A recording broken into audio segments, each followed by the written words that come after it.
มาเมืองเฟืองจากครั้งหนึ่งก็ต้องมาใส่บาตรเป็นกิจกรรมยามเช้าที่ได้ทั้งบุญอิ่มอกอิ่มใจ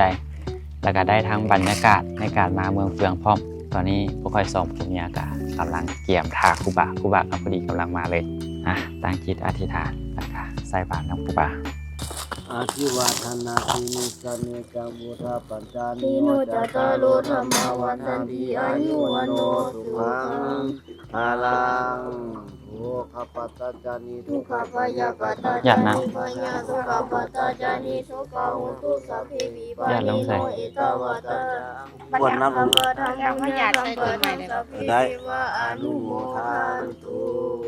ปรารถนาสิ่งใดก็ขอให้ได้สิ่งนั้นสมดังมโนหวังชื่อว่าผู้ไฟสักเยอะสิมีมาต้องขอให้เงินทองหล่นเต็มทุกหล่นไฟทุ่มจิกไข่ก็ขอให้เวียนหายอย่าให้มีบุญกุศลส่วนนี้ขอให้เป็นบันไดเกี่ยวบัวทองหุ่นนางให้สำเร็จทุกวังดังมโนนึกไว้ใจเจ้าบาลนาสาธุตอนนี้ค่อยกะใส่บาตรแล้วเมื่อกี้หันยาปูกับบอกให้ญาตินำแต่ว่ามันเฮือกับพื้นที่บอลเขาอยู่หันมันติดกันเลยว่าบออยากญาติใส่ตอนนั้นยาปูนะก็เลยว่าให้ยาปูไปก่อนแล้วจังสิญาตินำปณิสิญาตินำรับอันนี้ตัวใดที่บ่เป็นมงคลต่อชีวิตก็ไหลไปน้ำนี่เด้อก็ถือว่าสำเร็จไปกับการใส่บาตรยามเช้าอยู่เมืองเฟืองอยู่แคมป์น้ำลีกแบบนี้ถ้าว่าไผมาเมืองเฟืองอย่ากินนากหลายจังที่มีโอกาสตื่นเช้ามาแล้วก็ใส่บาตร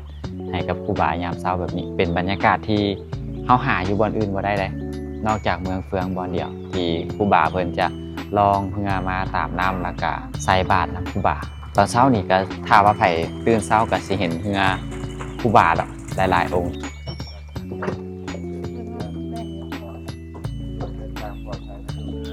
โอ้ยสาธุเมื่อกี้นี่ครูบาเพิ่นก็มาแวพวกข้อยคิดว่าเป็นครูบาเฮือลำสุดท้ายแล้วก็เลยว่าใส่ไปเบิดเลยก็เลยว่าบ่ได้จงไว้ครูบาเพิ่นก็ถึงว่าเฮาบ่ได้ใส่บาตรครูบาเพิ่นก็มาแวให้พรก็อวยพรให้ถือว่าเป็นบรรยากาศตอนเช้าที่อิ่มอกอิ่มใจสำหรับไผเด้อที่มาลิ้นเมืองเฟืองแม่นแนะนำสุดๆให้นอนพักผ่อนแต่เวียนแล้วก็ตื่นเช้ามาก็ใส่บาตรแบบนี้เป็นบรรยากาศที่